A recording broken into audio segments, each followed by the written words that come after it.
আব্দুর রহমান কি করো বাবা? হুজুর আমি এই মাদ্রাসায় পড়ি, আমার কোরআন শরীফ আমি হাফেজ হয়ে গেছি, এই বছর শোনাইতেছি। ও বাবা কাঁদো কেন? পেটে ব্যথা করে না? ওস্তাদরা মেরেছে না? কষ্ট পেয়েছো? কাঁদো কেন? ছেলেটাকে জিজ্ঞাসা করার সাথে সাথে দেখি হাউমাউ করে কেঁদে পড়ছে, ভেঙে পড়েছে। আমি বললাম বাবা আব্দুর রহমান কাঁদো কেন? আব্দুর রহমান ডাক দেখো, ওস্তাদ আমার কোনো হুজুর মারে নাই, ক্ষুধাও লাগে নাই, আঘাতও পাই নাই, পেটেও ব্যথা না, তাহলে কাঁদো কেন বাবা? আমার ডাক দেখো, ওস্তাদ আমার একটা দুঃখের কথা, আমার একটা কষ্টের কথা মনে পড়েছে, এই জন্য আমি কাঁদি। আমি বললাম বাবা আমারে খুলে বলো, তোমার কি কষ্টের কথা আমারে খুলে বলো।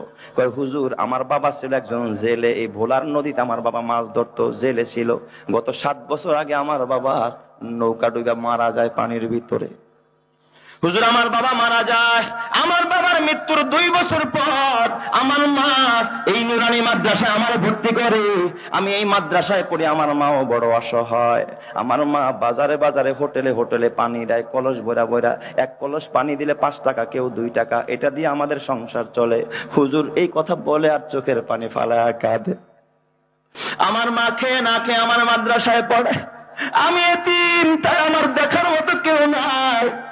মাঝে মাঝে আমার বন্ধুদেরকে দেখি ওরা চকবার খায়, দামি দামি আইসক্রিম খায়, আমারও খাইতে মনে হচ্ছে। একদিন মাকে গিয়া বললাম মা গো একটা চকবারের টাকা দিতে পারবানি? মা আমার কেঁদে দিচ্ছে। মা কয় বাবা ঘরে কোনো জমানোর টাকা নাই, চাউল কিনতে পারি না রে বাবা। আমার মা আমার 250 গ্রাম চিরা কিনে দিয়েছে। আমার মা ডেকে বলে আব্দুর রহমান তোর সাথীরা যখন চকবার খায় তুই তখন চিরা চাবাবি, চিরা খাবি। হুজুর আমার কষ্টে দিন কাটে।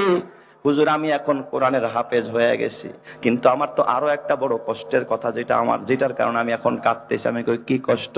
কয় হুজুর এই মাদ্রাসায় যখন আমি কোরআন শরীফের সবক নিমু, আমাদের সব সাথী ভাইরা মাদ্রাসায় মিষ্টি কিনে আনছে, কেউ বাতাসা, কেউ চিরা, হুজুরদেরকে খাওয়াবে।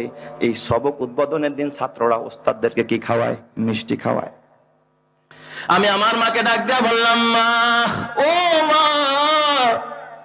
জীবনে ভালো কিছু চোখে দেখলাম না, খাইতেও পারলাম না মা গো।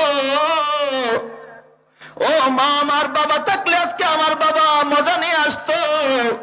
মা আজকে আমি কোরআন শরীফের সবক নিব, তুমি যদি পারো কিছু মিষ্টি বা বাতাসা কিনে দাও, ওস্তাদদেরকে খাওয়ায়া তারপরে আমি সবক নিব। হুজুর আমার মা আমার ডাক দেখা, বাবা ঘরে তো টাকা নাই, আজকে আমি বাজারে গিয়া যা পাই পানি বিক্রি কইরা ওইটা দিয়া তোর জন্য আমি কিছু মিষ্টি নিয়ে বাসায় ফিরবো। কিন্তু হুজুর কসম আল্লাহ আমার মা এমনি তো দুর্বল।